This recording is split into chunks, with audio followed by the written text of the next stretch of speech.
Feeling thirsty for knowledge? Hackers on the Rocks is the podcast that mixes refreshing conversation with potent cybersecurity insights.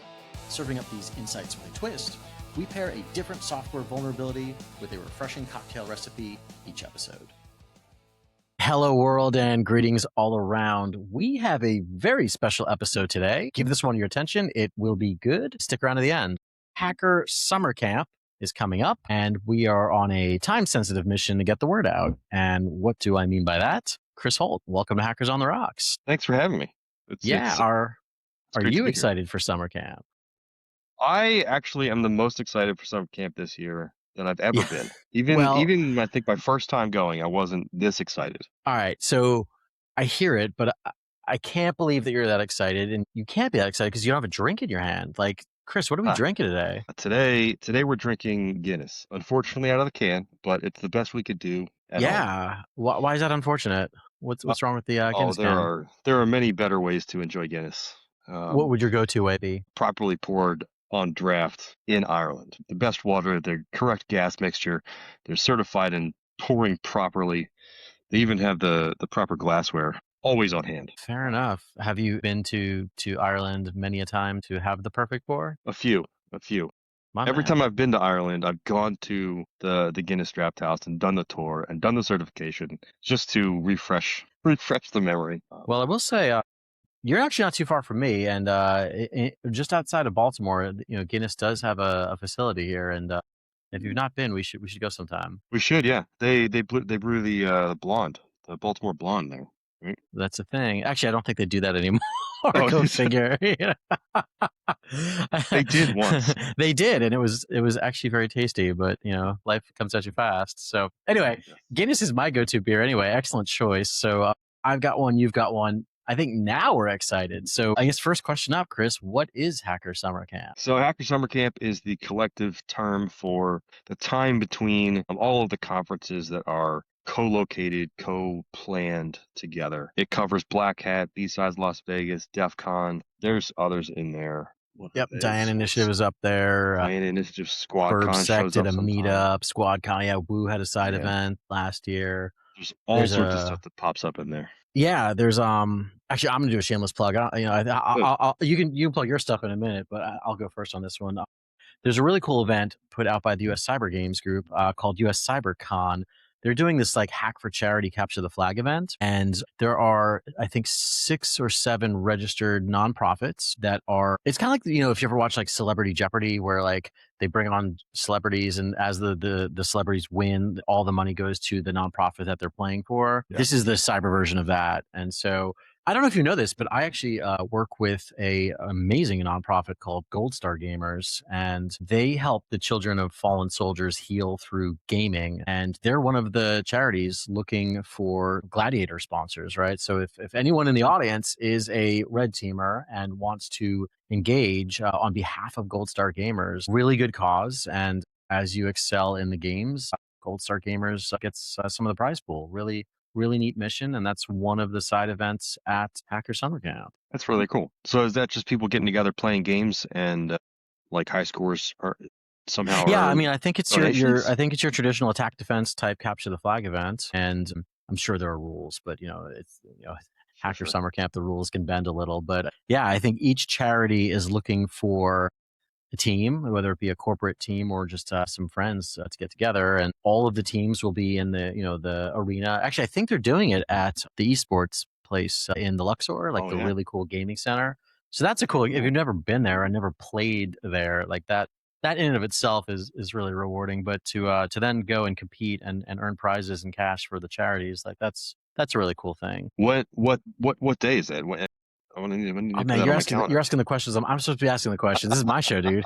I don't know, but if you specifically, if you go to goldstargamers.org, I believe they're soliciting, they're looking for their gladiator, champion. So I bet the information is on their website. And even if you're not interested in Capture the Flag, Gold Star Gamers is a really cool group. Again, they put on events for children that have lost a parent through military service, and they just do a lot of neat stuff throughout the year. So go to that website, find out more about the organization, find out more about the Capture the Flag event, And enough of my pandering. I think it's time for you to do some pandering of your own. So, Vulnerability Vibes, this is your side event at Hacker Summer Camp. Tell us about it. It is. It is. So summer camp for me started in I don't know what the first time I went was, but the memorable beginning for me was 2015. I followed some coworkers out there. I got a hostel because I was being cheap and buying everything myself. Yeah. I made some Yeah. bad decisions about how much alcohol I was going to drink and how far I thought I could go on a bus at, very late at night after drinking that amount of alcohol. And I learned a lot about Las Vegas, specifically that being outside in the sun is a terrible decision. Yeah, I feel like computer people come to that conclusion all the time. It's just Yeah. not worth it. Yeah, fair. Yeah. And I learned that lesson about, always have a cheap pair of sunglasses because you're probably going to lose them. You're going to break them. You're going to sit on them. You're going to leave them behind, whatever. But when you walk out in that sun, man, you're hurting if you're not having something on your eyes. I'll say my cheap hacker summer camp story wasn't my own, but I will say like the first DEF CON I went to was at the Alexis, right? Like this is like way like that's how old I am, and I am 100% confident that there were people that were just literally sleeping, 4 days in a row on like one of the chairs at the pool, right? Just watching the ATM go swimming by because that's where that machine ended up in the pool, and Yeah. Yeah. those were different times, man. But Or hot bedding, right? Where it, you it- no split a room words. with one bed with a few people and just like take shifts. It It's a battle works. of wills, and It is. you know but look, I guess your point is the community comes from all over the globe with all different Yeah. backgrounds and all different budgets and gets together, and there's ostensibly value in that. So I will Right. say I attended Vulnerability Vibes last year, and I mean, again, just selfishly out of it, I think we got Eustace, who was a guest on the show. If you recall his episode, he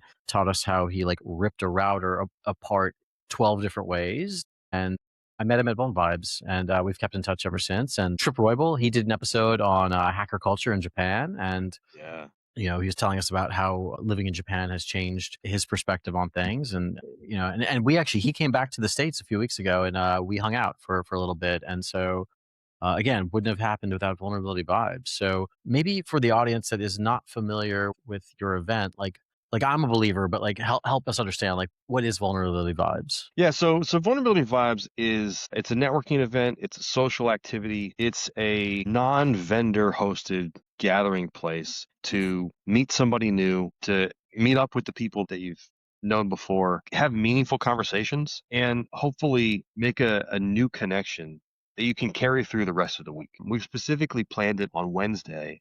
It feels like it's the middle of the week. It's not the middle of the week, right? Summer camp generally runs Sunday through Sunday, so we're a little on the early side. Most people don't arrive for Black Hat, Yeah. but we wanted to have it early enough that we're not conflicting with the DEF CON stuff. There's a lot of things in the back half of the week, but we don't want to be too early that people aren't arriving yet. So many people Wednesday's the day that they arrive, and this is might be the first thing they do. But we got really frustrated a few years back with the fact that you go to all the different happy hours, all the different meetups things, and they're flooded with noise. They're flooded with people that are there just to get the drink or just to have Yeah. the specialty cocktail that's on for today, or they go into the speakeasy barber shop for that actual haircut rather than the recruiting event that's happening back there. That's funny. That's Food really runs funny. out instantly. The recruiters are all over the wrong people, and the ones who are looking for jobs are not talking to recruiters. It's my experience over the years has been many of these things are well-meaned, but misaligned with the people that attend them. And Neil and I, we started this last year as an attempt for the bug bounty community, the researcher community, to have a place for them. Many of us are introverts and need a little bit of a nudge to like, hey, go talk to somebody, not just somebody like in general, but hey, here's a person that you should go talk to. And so our pitch last year was come to this speed networking event. We're doing speed dating for nerds, Yeah. where you get together and each person you're going to sit down and have a 5 minute conversation, and then ring the bell and rotate and go to the next Yep. person. And here's a prompt, and talk about that prompt. You can introduce yourself or whatever. That's fine. You could talk later, but the point was to force conversation for people that generally are uncomfortable starting something like that. It was exceedingly successful to, I'll say a little bit of chagrin on that, like people were lined up out the door half Yep. an hour before the door was open. I was And one of them. the Yeah. door was, yeah, the door was supposed to be open early enough for us to like do setup, and everyone, the line was already out the door for that. So we opened as early as we could and let as many people in. And then half an hour in, 45 minutes in, when we were about to get started with the speed networking thing, I was looking around the room. I'd already done 10 introductions of other people that should have conversations. And the line was still coming in. Like we were still letting people in through check-in, giving out swag bags and badges and things, drink tickets, and the service staff is doing food and drinks. And we just looked around at each other and like, "Yeah, all of it's happening. We don't need to force the conversation, which is what we thought we needed to do." Like Yeah. that was the different thing, was make it a safe space to have a conversation and not just a loud, noisy place. I think one of the things that did it, maybe by accident, but they're just, stickers seem to be a real big part of hacker culture. And the stickers that just seems to, people just seem to just like bring and kind of distribute across the tables like candy.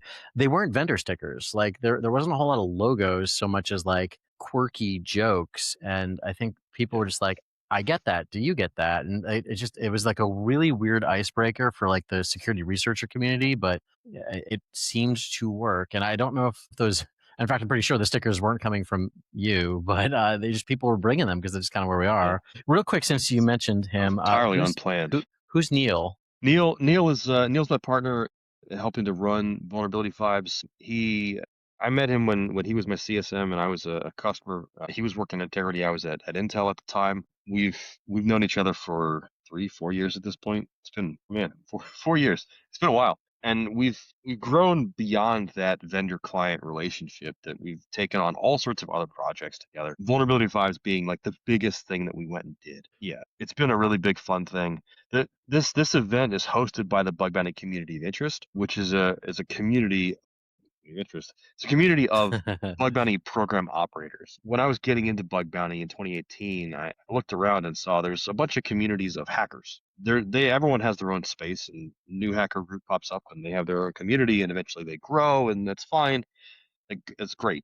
I don't want to bring my thing into that, right? As a program operator, we needed different things. An operator needs, on the program side, needs something different from just access to the hackers. We need that too. But when I have a question about, hacker did this against my production system, do I enforce the rules on that scenario? Or like, it's kind of gray area. Did that break the rules or not? What do I do? And the only place I could turn to was my vendor. And the vendor said, here's our advice from the platform perspective. Like, okay, it's useful to hear your perspective. What about someone else? When has this come up before? And the answer was, there was no place for me to turn other than going to other customers, other program managers, and talk to them. So Katie Noble and I built the Bug Bounty Community of Interest out of that shared need for having a group of program operators to share some frustrations and problems and work through solutions across it on the client side. Yeah. I thought that was super unique about your event last year, the Vulnerability Vibes event. Like there's clearly corporate sponsored things happening, and to your point earlier, like you go and they give you corporate swag and maybe give you a sales pitch, but at the least they're like asking for a meeting in return or something, right? And it's part of their just corporate, growth operations in terms of sales or branding or what have you. But for this one, right, like you have some of the world's leading bug bounty participants in the room. And so like nerds can go find like their hero nerds, which is really cool.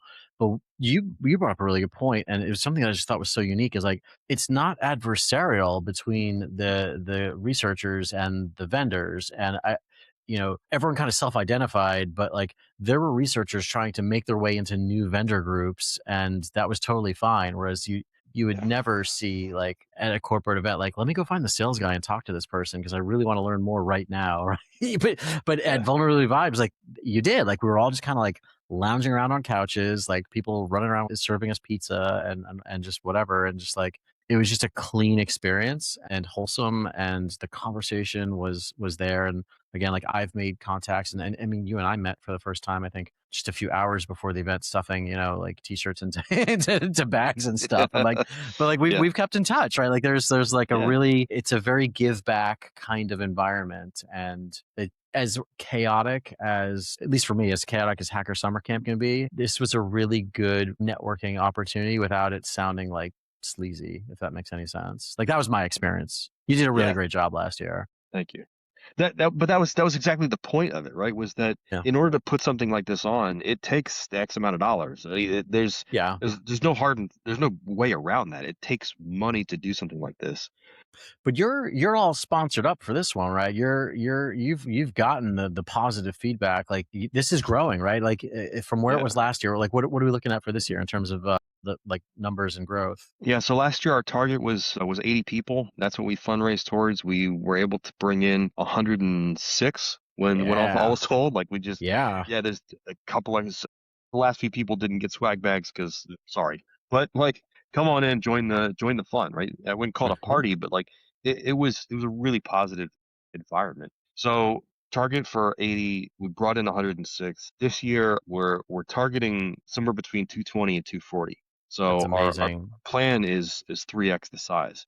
Yeah. And that for anyone planning events, when you're dealing with scale that's below 1,000, it doesn't scale. Whatever you're planning doesn't scale. Last year we did 80, this year we're doing 240. That is 3x. It's That's 3x the amazing. cost. It's 3x the people. It's 3x the food. It's 3x the space. 3x Yeah. everything. And so that has brought a bunch of challenges for us on the organization side. But a really big thanks to all of our sponsors on this. And I don't know if you can in post like throw all the logos on the screen Yeah, for yeah, for that. we But can thank you can thank them yeah, verbally. We can also put your sponsors in the show notes. I mean, again, yeah.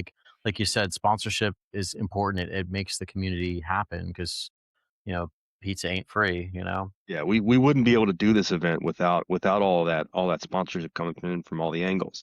The Yeah. original idea was the program side of things, the community of interest is the host of this, and we're bringing in our two partners, our platform partners and our hacker partners. Right, that was the triad. And so the initial pitch was let's have a party and let's make the platform pay for it.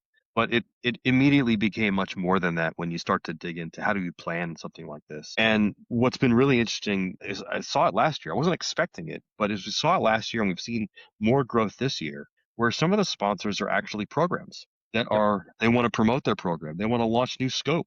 They want to hand out private bug bounty program invitations. They want to promote their security organization. They want to do recruiting. They want to reward their researchers with an exclusive opportunity to be among other researchers and hopefully recruit those researchers to the program. And that's Well, that's really interesting. well, this How it's is evolved. the podcast for the security research community, and so you have a pretty captivated audience here. When is your event? Where is your event? How do people learn more? Where do they go?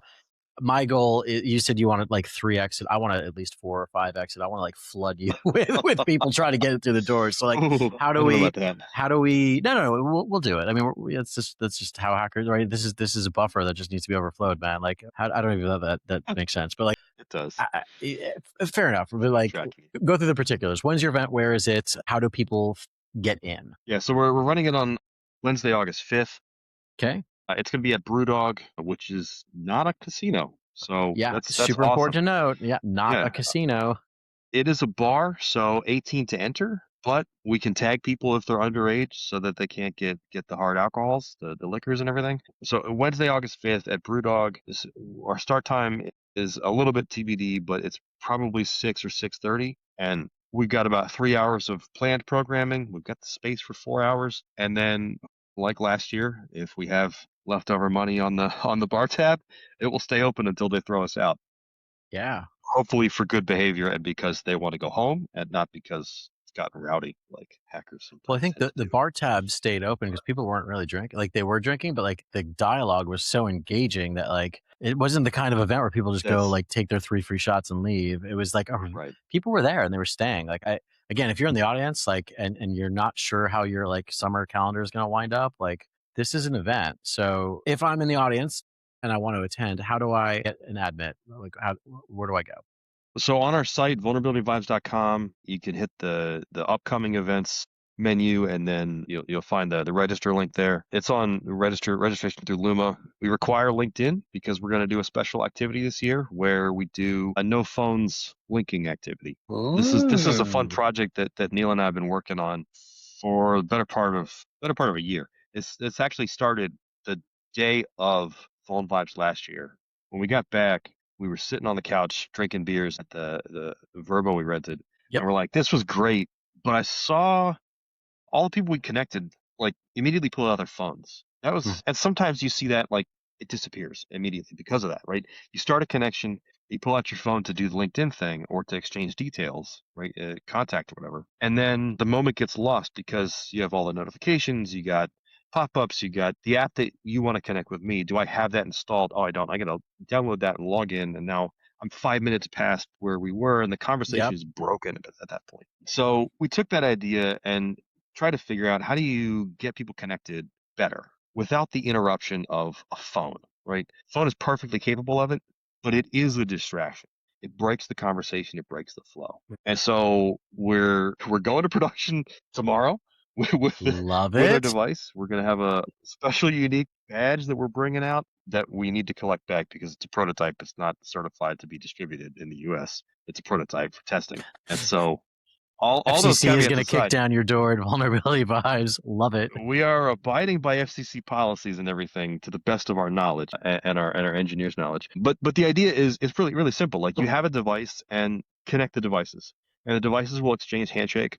And at the end of the night, you drop off your device, and we will sync them to the system the next day, and you'll get an email that lets you grab all your contacts. And Super we smart. require the LinkedIn profile as the way that when you get your list, you have all the LinkedIn's. And if you want to connect on LinkedIn, great. If you just want to know their name, you got that Also, too then because it's on LinkedIn, right? I love it.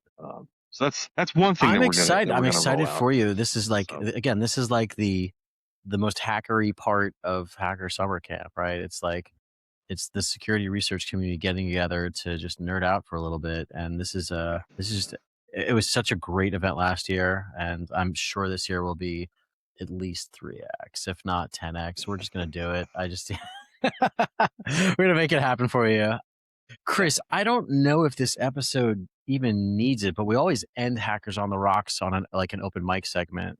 So, last call. Is there anything that you haven't said yet that you want to share? I would just say a little bit of general advice about going to summer camp, right? Like if you're on the edge about it, do it. There's always an opportunity that shows up that you weren't expecting. It's one of those things where if you just are open to saying yes, if you come with the mindset of uh, let me try it. It's not going to kill me. I'll see what happens. Follow someone that you just met to another event, right? Not like down the dark alley, but like to an event, right?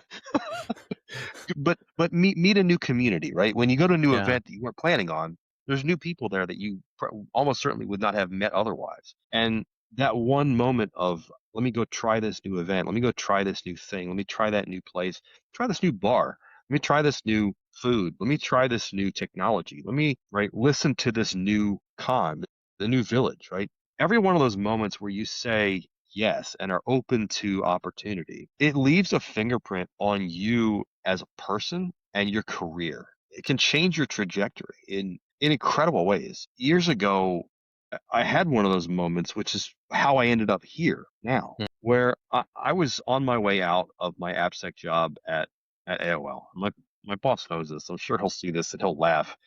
I was interviewing, I was looking around, I was interviewing every day in the office. I would go to our abandoned building next door and wander around and take my meetings for interviews. And in that process, I was just bored with this technology. I wasn't learning anything new with our products, with what I was doing. And so I was looking, I'm just going to jump to another company and do the same thing there for a few years, Mm. learn their stuff, and then jump to another one. And like I was thinking, this is what the treadmill is for AppSec, I guess.